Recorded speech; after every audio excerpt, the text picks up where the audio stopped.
Welcome to the House Music Connection podcast. I'm your host, Tony Fuel. Each week we connect with a different artist where we talk about music production and mindset and a whole host of other topics. And this week's episode, we get to talk to Richard Pring, aka True2life, and he's a producer that I really respect with his top skills. So naturally, a lot of my questions for him and a lot of the conversation revolves around music production. We talk about a little bit about even AI and how that could potentially affect music production.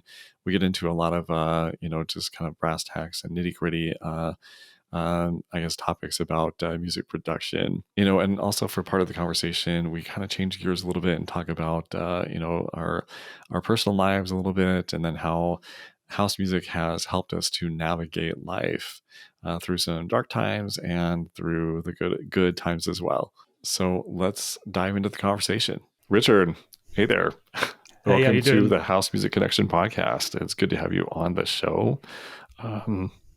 Just to start off, I usually ask people to introduce themselves so that people can get to know who you are. Yeah, sure. So my name's Richard Pring, and my artist name is True2life. Been producing for around 23 years, I guess, something like that. Started off doing a lot of soulful house, funky house as it was called back then, I guess. And now produce a lot of garage house, deep house sort of stuff like that. So yeah. Cool. So I guess what was the trigger that had made that helped you to make that transition? Well, started off when I first started producing. I produced with two other guys, and we all had different perceptions of like what house music should be. So one would do kind of jacking sort of house. The other one would do deep house, and I was like, I like my songs and like the musical sort of kind of stuff. And we kind of like fused together, and came up with our own kind of sound, if you like. It was we did a lot of like disco sampling records and a bit of like creating our own music as well, instead of sampling. And then long story short, after about say 10 years of that, I went on my own for various reasons, because I always kind of like the garage stuff, and it's mainly through DJing in the 90s and playing a lot of that kind of stuff, and really wanted to kind of like produce that kind of sound, and here I am today. Sure. So you mentioned that you like your vocals in your song, or no, you said songs and whatnot. And sure. Do you feel like there's a lot more vocals in like that more 90s like garage sound than there is like in jackin or the other styles? Not necessarily. I don't think so. I think I always think that the garage scene as it is at the moment could do with more songs, and I try to do that as much as possible, like cost depending. People like Mark Cottrell, he does a lot of songs. I mean, I've done a few myself. Just had a release recently with vocalist Nikki Louise, and worked with plenty of vocalists in the past, like in America and over here as well. One being Philip Ramirez, who did a lot of work with Strictly Rhythm, people out in 95 North, and it was great to work with him. He was brilliant. And then other people as well, like Antonic, further down the line, like spoken word kind of stuff. So yeah, I've worked with a good mixture of people over time. So it just keeps things fresh, and and stuff like that. Definitely, I'm sure you can relate to that. For sure. Have you ever had any, I guess, desires to produce anything else, like more, I don't know, any other styles of house music or other styles of music in general? Yeah, I mean, I have done that over time. I think it's always been house based, whether it be like one of the subgenres or whatever. But generally, it's always had like a soulful kind of feel to it. I think not necessarily really into the techie stuff. Mm, But who knows what could happen in the future? I don't know. Things, your mood changes and you just go with it and just feel it, I guess. hmm. Sure. So, how did you discover house music? Right, here we go. Um, so, back when I was about 15, 16, I guess, listen, like everyone my age, I was about 88, 89, listening to pop charts and stuff like that, and then discovered, people like Technotronic Mm, and, Farley Jackmaster, all that kind of stuff, Steve Silk Hurley, and they were in the British pop charts at the time. And like mm, back then, I called it just like commercial dance stuff. It wasn't really house music in my head. mm, Um, so yeah, and then for a couple of years, I guess, to about 92, 93, I was at art college and away from home, mm, and got exposed to a lot of different music. And I was at the time I was listening to things like Jamiroquai, like the acid jazz thing blew up mm, in the UK at that time, like Brand New Heavies, Incognito, all mm, that kind of stuff. Still love that now, brilliant. And yeah, so at that time, a guy I lived with, he was like going, "Oh yeah, I'm going to convert you to house music, all this kind of stuff." mm, And I was like, "Yeah, all right, mate." So anyway, we went. He took me to a club, this underground club, and big DJ at the time called Sasha was playing, yeah. and back then it was the energy was just unreal, and like the vibe in the club. I'd never experienced anything like that before, and this Mm, was in a place called Bournemouth on the south coast of UK when I was at art college, and I was like, mm, wow, this is just next level. This is wicked. Um, and but I also, because it wasn't very song based and stuff like that. I still like my, the funky, the like sound, the soulful sound, and mm, the good songs and things like that. So he took me to another night, which was it wasn't called like soulful house then. It was like US garage or UK mm, garage, and this night it was called Bump and Hustle, which is still going today. mm. Some 30 years later, That's and awesome. it was a wicked night. It still is, and yeah. So they were playing all the soulful, the song based stuff and all the kind of like real nice dirty track, like jacking stuff, and a load of mix of like house music. And I was like, this is more like it. So that's when that sort of time I kind of discovered it, and that's when I started buying records, Hmm. bought my decks, started DJing. Around about 94, 95, and just started collecting vinyl like we all did, Hmm. and just went on and on and on, just spending all my money. And Yeah. yeah, it was great time as well. Playing out around Bristol from where I'm from, in the UK, and yeah, just had opportunity further on later on, which we'll touch on later on, like DJing elsewhere and stuff like that. So yeah, it just went from there really. Sure. So you're buying a lot of records. When did you realize Sure. that you wanted to make records? So it wasn't long after that. I think it was probably late 90s. Hmm. So it was through a couple of guys that I'd met. Um, and one of them owned a record shop in Bristol, which would buy records from. And, we got chatting and stuff like that. And he said, "Yeah, I've produced a couple of records." I'm like, "Oh, all right, okay."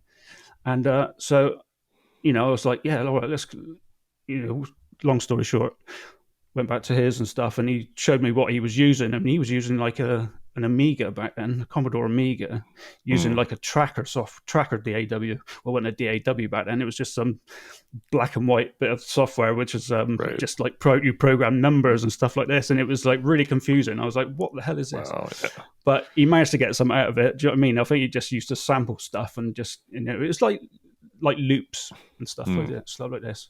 So yeah, that was the first introduction to production, and just trying to get my head around that with him and that, and then a couple of years down the line, we discovered a bit of software on the PC called Acid Pro, which was Yeah, kind of I like, remember that. I Yeah, think do you remember that?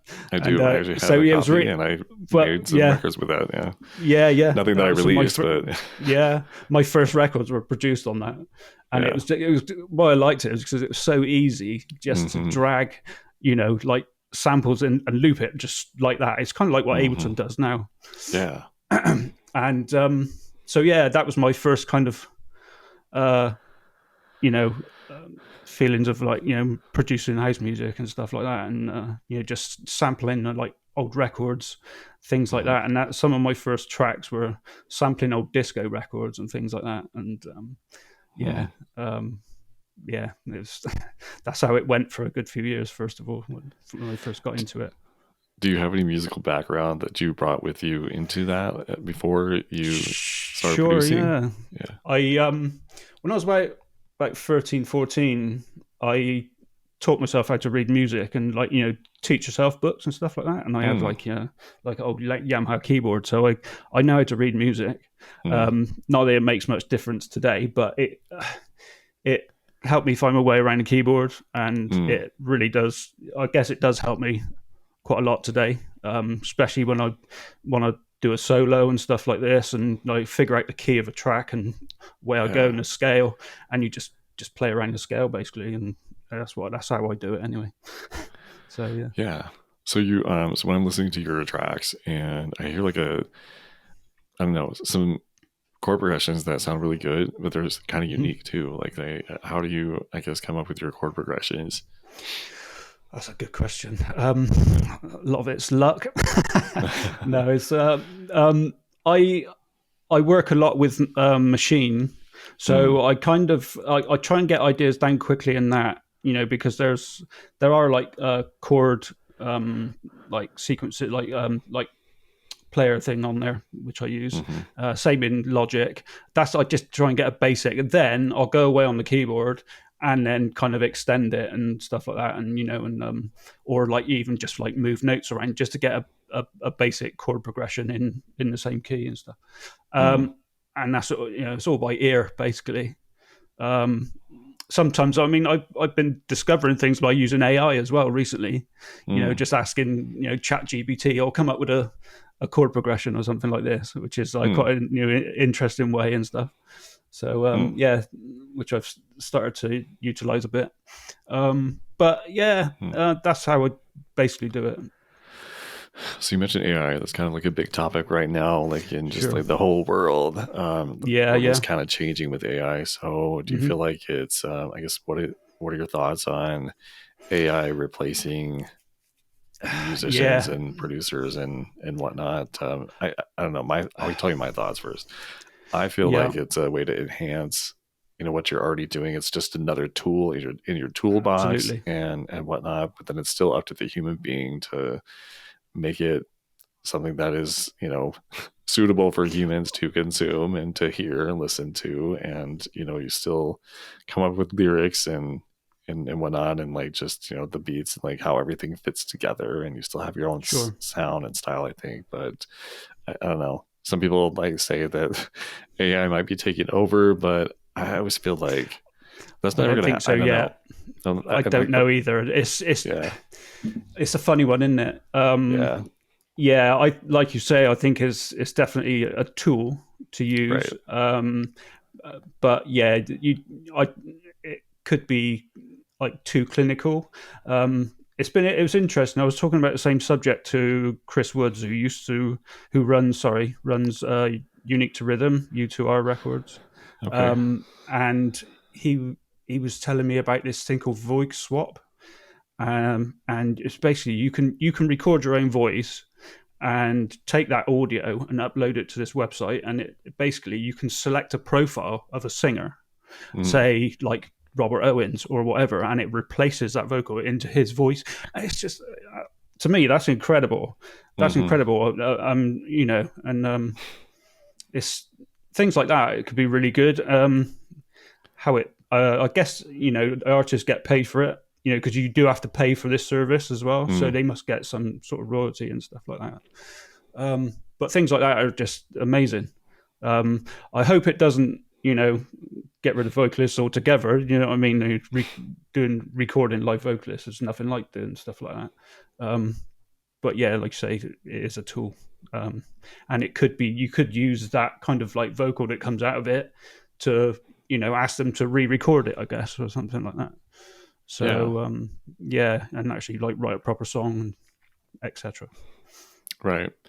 I wonder if like I guess the how pervasive AI is becoming. I wonder if Mm-hmm. I don't know. There's going to be some kind of like I don't want to say backlash, but like I think it'll help help other people appreciate more like live events and live performances Mm-hmm. and whatnot. And I don't know, like, Yeah, and yeah, I don't really do any like I don't play live. I don't play any instruments live. Like everything that I make is like in the studio where I have time to like kind of like engineer it a little bit and think about like what I'm going to yeah. put into it or whatnot. So I just wonder if there's going to be Sure. like a kind of an antithesis of people wanting to like see more like live, I don't know, live production or live Yeah, music in general. I think that's what we kind of like grew up listening to, and and listening to the bigger producers, Louis Vega, etc. Recording Yeah. amazing songs and stuff like that. I can't see it ever fading out. Where people always want a good song and stuff like that, but Hmm. I don't know whether AI is going to take over for that sort of Yeah. thing. It's too TBC, I think. Right. Well, the thing is, like, if you go to a concert or if you, I don't know, when we go to concerts, Mm. I mean, I guess there wouldn't be any way to tell whether or not the singer was like actually singing or if they were Exactly. lip Well, this syncing, is it. I don't know. But I don't Yeah, know. But I feel like there's like some factor that, I don't know, some people have like when they're performing live that they just instantly connect with the audience or whatever, or like maybe yeah, it's over yeah. time or whatever. And I don't know if AI can really replace that connection that I you don't can think so. have Yeah, with an audience.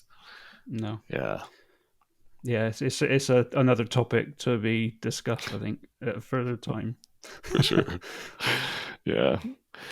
So, you're producing Garage House, and you have been for a Mhm. while, and with like every subgenre, there are cycles, where certain styles come in and out of popularity and whatnot. And I guess what have you seen in the Garage House scene as far as ebbs and flows and whatnot? What's your current take on the state of Garage House today? It's good question. I do see a lot of like the older styles uh, like coming back. So like speed Mm, garage, I see a bit of that mm, coming back a bit, like the big bassline stuff. Um, you know, things that Jeremy Sylvester used to produce back in the '90s and stuff like that. mm, And yeah, I see a bit of a surgence in that, not necessarily on Traxsource, but just generally.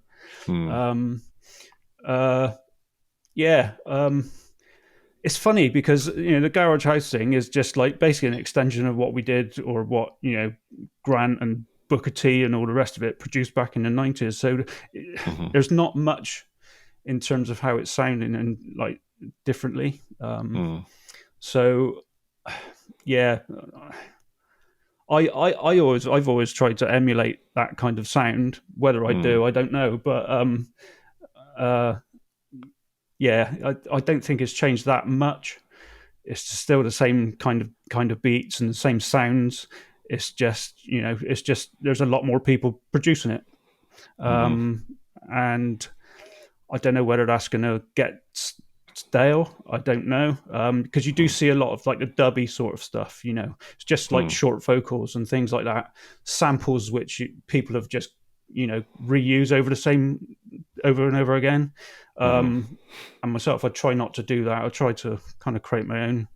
All right, don't get me wrong. I'll use a chord sample now and again, but mm, I'll try and fuse it with something that I've created as well.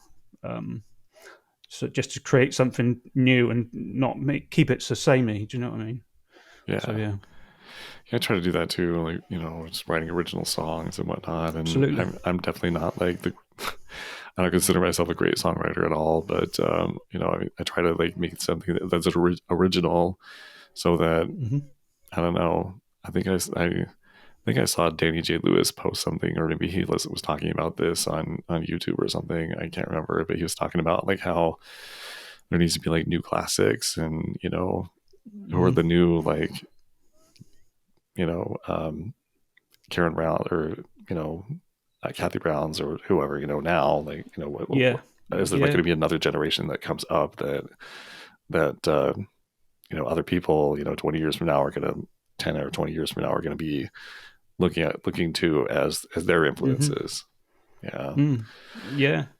I don't know. I'm not definitely not trying to be like somebody somebody who was like sampling me or anything like that, but I just want Mm. to make something original that hasn't been done Yeah. before. And all the sounds are out there, it seems like, but a lot of the things that are original are just words and lyrics. I don't know. Yeah, yeah. I definitely think, like, if you want to create a classic, a song's a way forward, because you know gets the girls on the dance floor, doesn't it? Yeah. Get them singing first of all, and then all the Hmm. boys drop on, and then off we go. So it's, yeah. I think I definitely feel, I feel that's how it should, a classic should be. You want a good vocal performance, good Hmm. song, something, like something good hook. Something that you can remember. So you've been at the game for a while. We Hmm. talked before we started recording. We kind of talked a little bit about like needing breaks and whatnot. So what keeps Yeah. you motivated to keep producing? And I mean, sometimes life gets in the way and whatnot, but we always come back to it. What keeps you going with production and I music? think that's a good question. I think mainly, I think it's just the process. Hmm. I just love just losing myself in it, and Hmm. just actually just spending time creating. It's I just it's just the process of creating something from nothing. And I'm a creative person. I'm creative in my job. And yeah, I just have to have that creative urge all the time, Hmm. and it's a buzz as well. That's the thing what I get from it. Hmm. And it's like when you're DJing in a club. It's like, when you're in the front of a crowd, all that kind of thing. And I get that same feeling Hmm. from when I make something that I'm happy with. Um, Definitely, and that's why I keep going back to it. And it's nice as well when people um, compliment you on your tracks, on your peers like yourself, and Hmm. when you see people chart your stuff, it's brilliant. Love it. You Hmm. know, just wish we made a bit more money. That's all. but Yeah. but yeah, like that's going to happen. But yeah, that's what keeps me motivated. It's not. It's always been a hobby thing for me. It's Hmm. never been a business. It's Yeah. just purely for the love of doing it, basically. Right. And yeah, that thing that keeps on coming up in the other conversations that I've had, as far as we're those of us who are still in it are obviously we're still in it for the love of it, because it's Hmm. it's definitely not going to pay our bills, and Sure. I don't think there's anyone in our scene who is doing it full time, really. Maybe maybe a couple of people, but Hmm. they're probably doing other things on top of production that are music related Yeah. or music adjacent, like engineering, Yeah. other as a source of income or something like that. For So sure. Yeah. Yeah. yeah. So what do you feel like are your strengths as a producer? As far as like Um, some people think, or some people say that they are really good at beat making. Some people are just like good at like just arrangement, and then some are obviously really good at sound design. mhm. What do you feel like your strengths are? um, just I think, I've always been quite musical, so like we talked Mm, about. So yeah, creating a really nice, like, chords. That's my first thing I do when I'm producing. So I got to be really happy with the chords I make first of all, and then mm, basis. Everything just flows around that after. I'm pretty good at doing a key solo. I'm quite quick. mm, If I wanted to go down there, something like a nice hook as well, like a keyboard hook. Um, yeah, arrangement. I think I'm a good arranger. I'm all right. I don't know, but yeah, I just, a nice, like, groove. Basically, I like to keep the groove tight and stuff like that, and I think that's what I'm kind of good at. I'm not. the greatest engineer.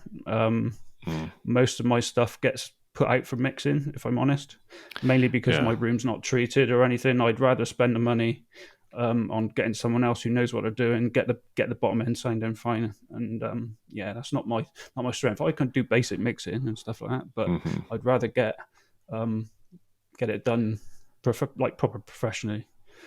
Yeah. I So mean, yeah, it's a that's not different. one of It's my good. strengths. I feel like it's a completely different skill set than like creating, like in composing and Yeah, arranging and whatnot. And so, yeah, yeah, why not just outsource that if you, I don't know, hmm if you feel like that absolutely. your skills are better, Yeah, utilized in other things. So yeah, absolutely. Yeah, yeah. So you've had this solo project, True to Life, for yeah, 10, 12, 15 years now, and yeah. but you still collaborate with others. What is hmm your approach to collaborating with other people, specifically other producers? That's a good question. So sometimes it can be like, I might just come up with a few loop ideas Mm, initially. So drums, keys, bass, just basic, and then just send to the other person, whether that be audio files or MIDI files or whatever. Just start off like that, or it could be a combination of me and the other producer uh, doing a bit of both. I'll do drums, they do keys, whatever. mm-hmm, Um, it's just whatever we suggest. Like we did the when I did with Tonus. That's mm, what we kind of did. So mm, I did an idea first, then he did an idea, and we just had literally like 3 tracks done like that. It was like really quick. Um, nice. so yeah, but yeah, it depends on the producer really. I'll offer up a suggestion, and then they'll do it, and they might as well. So yeah, and it's also, I think as well, it depends on the DAW you're using. Mm, Some people like use Logic like what I do, so it's mm-hmm, easy to swap files around. Whereas other people may use Ableton, so you might have to just use mm. audio files and stuff like that. So yeah, Yeah, I guess that could be probably really cumbersome to export yeah, and bounce, freeze everything or bounce it out, yeah, and then yeah. kind of bring them back in. And yeah. Yeah, yeah, I know it's I know it's not the most efficient of things, but you've got to work around these things. Hmm. And it's and to be fair, it is it's not a slow process like it was years ago. You Mm, know, you just couldn't. You'd have to go into a studio to do it, wouldn't you? Now it's just so much easier to do it, and I don't mind hmm. dragging files in again, and rearranging and stuff like that. It's fine. Yeah. It kind of depends on like whether Dropbox is throttling that Full day or or not. not. Yeah, Yeah. yeah, totally. Yeah. So, let's see. So you've been in basically into house music your whole life, essentially your whole like teen Pretty to much. adult, life and whatnot. How Yeah. has house music helped you navigate through life? And maybe especially like during some like difficult periods of your life. Yeah. It has. That's another reason why I'm still producing it, probably Mm, because I a few years ago I was going through a lot of like anxiety and mm, mental health issues and things like that, mm, and to just I just needed something just to focus on, mm-hmm, and producing house music was it. It basically mm, helped me like no end. Yeah, just and it focused my mind just and it really really helped me out of a real dark period in my life, mm, and that's why I still do it. It's just it's just a natural kind of rush. Do you know what I mean? mm-hmm, And it really it gets the endorphins going. Do you know what I mean? It's mm-hmm. I think that's yeah. It was a real big help for me, and yeah, it's like a therapy almost. I think Yeah, Knox said it as well recently on this I, on your podcast, and I yeah, I can agree. totally relate. And I think yeah, that's why people do it as well. It's just to switch off from the world Hmm. and just get lost in it. Yeah, I mean, there's like so much, I don't know, there's a lot of chaos like out in the world and then in our own Yeah, personal lives and whatnot. And sure. house music is really a way. I mean, I'm sure this could be said for other genres as well, but for those of us who are house music lovers, those of us Yeah, who live by house music for life and house music saves and those things, yeah, it's yeah. true for us, and it's a way to, I guess, take all that chaos and all of these like different emotions and whatnot and just like channel them into something that is concrete and soothes the soul and Hmm. helps us to have some clarity, create some clarity out of that chaos. So yeah, I'm with you. Absolutely, absolutely. So let's see, let's talk about DJing a little bit. Hmm. So do you DJ very much still? No, not at all. I kind of stopped probably before my son was born, so probably about 2008, 2009. Mm-hmm. So yeah, I was doing the family man thing. Mm-hmm. So yeah, I kind of like stopped all that. Yeah, so I've still got all my records, but yeah, they don't get played. Mm-hmm. The only real DJing I I do is on guest mixes, if Mm. anything. So um, I won't have time for monthly shows and all that, but I'll do a guest mix now and again, Mm-hmm. to just to scratch the itch. Mm-hmm. Um, but yeah, I don't play out much at all now, as Sure. much well if, at all. So Yeah. it's just having the time, really. When you're, Yeah. I'm a part-time dad and stuff like that, so and full-time job and stuff like that, and Mm-hmm. yeah, so I just don't have the time. I Mm. go to nights every now and again, but yeah, I don't have the just don't have the time or the urge to DJ anymore. Really, the production thing kind of like satisfies my house music bug, if you like. Sure. So, I guess what are the ways that you still connect with others to have that sense of community? We don't, Hmm. unfortunately, we can't go record shopping anymore or hang out at the record shops. And those of Yeah. us who have kids or are a little bit older, you know, we don't want to. I mean, I personally don't necessarily want to go to like a big loud club um, Hmm. as much anymore as I used to. I want to Sure. protect my. I mean, there are ways to protect your ears and whatnot, but I'm Yeah. not moving the way that I used to when on the dance floor and whatnot. So, Yeah. um, I mean, I guess what are the ways that you create community for and feel like you're part of something bigger than just the tracks that you're making? Yeah, I mean, I'm always talking to other producers, Mm, via Facebook and mm, social media and stuff like that.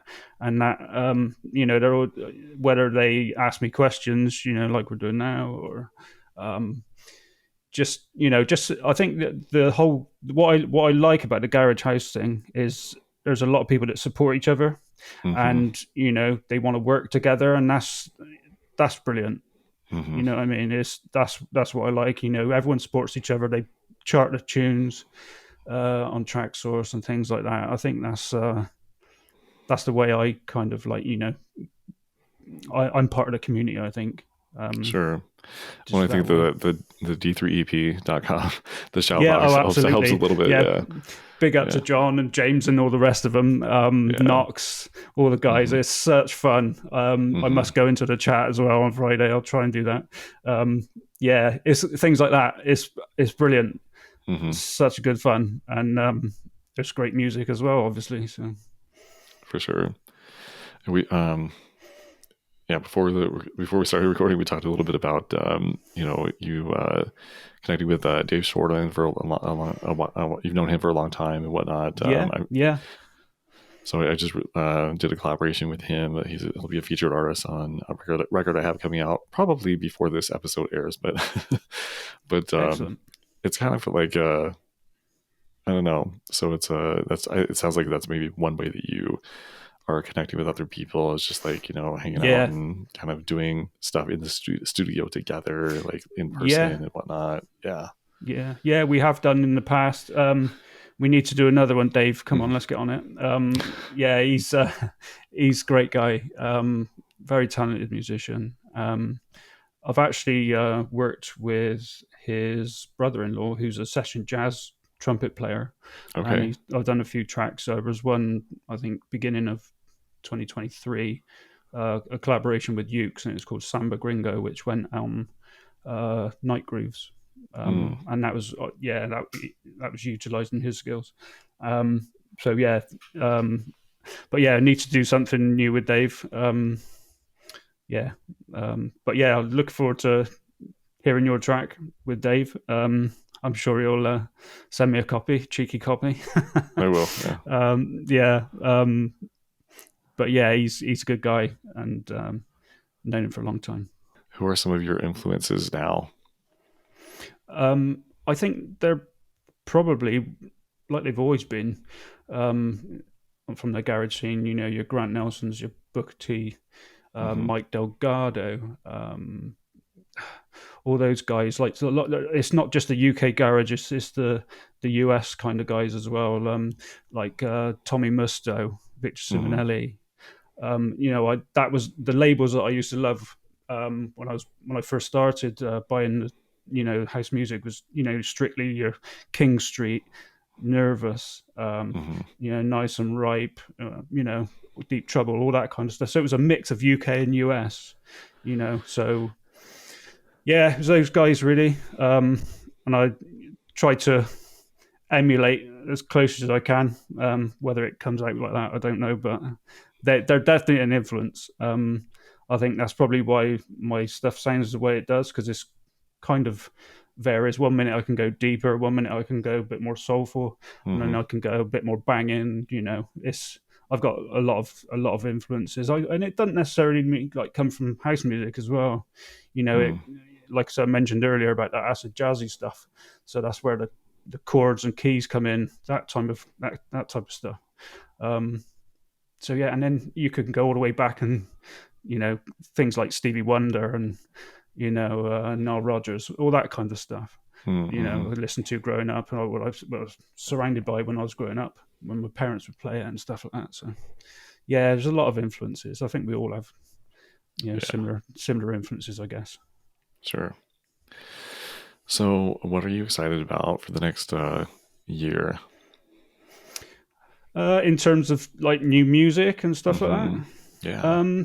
So to be honest, I haven't got a lot coming out really. I've because I've had a couple of month break before Christmas because I had to move Hmm. house and things like this. So I'm slowly getting back into the studio again after a couple of months break. So I do have something coming on Soul City Digital, just a track of my own called "Show Me." So that's Hmm. dropping, I think, mid to late January. So that's coming. Working on a few collaborations as well. One with a guy called Statics who remixed uh, "Let the Rhythm," which came out on Soul City Digital. Hmm. So that's working on that at the moment. I do have a remix which I've done for Eric Martin, who is formerly of Technotronic, Hmm. and that's featuring Yakid K, who actually did sing, who did the vocal for "Pump Up the Jam." Okay. So yeah, that's coming out hopefully this year. That's Um, exciting. so yeah. I mean, I've remixed a couple of Eric's tracks in the last couple of years, but yeah, he's really good guy, and he's supported me a lot, and yeah, I've worked with him quite closely. So yeah, hopefully we'll do a bit more this year as well. Um, yeah. So what other? I'm working. I've got a collaboration with Matt at what's his name? DJ Passion. Okay. That's going on again. We did one in the past a few years ago. So yeah, that's in the pipeline. Um, and a possible follow up to Let the Rhythm as well with Nikki Louise. So that's being worked on at the moment as well. So Hmm. yeah, Very cool. so good, some good things coming. Just got to finish them basically. Yeah. You'll get there. Yeah. Yeah. So let's see. is there any like message, whether it has to do with music or life, that you would like to share with listeners as far as like what your, I don't know, something that you want to impart to them as far as what your philosophy is for music or any other area of life? I think if you're getting into production or if you're DJing, just enjoy it, man. Just, Mm, I mean, if you don't enjoy it, then what's the point? yeah, Do you know what I mean? I mean, that's the reason I'm still going. You know, I yeah, just absolutely love it.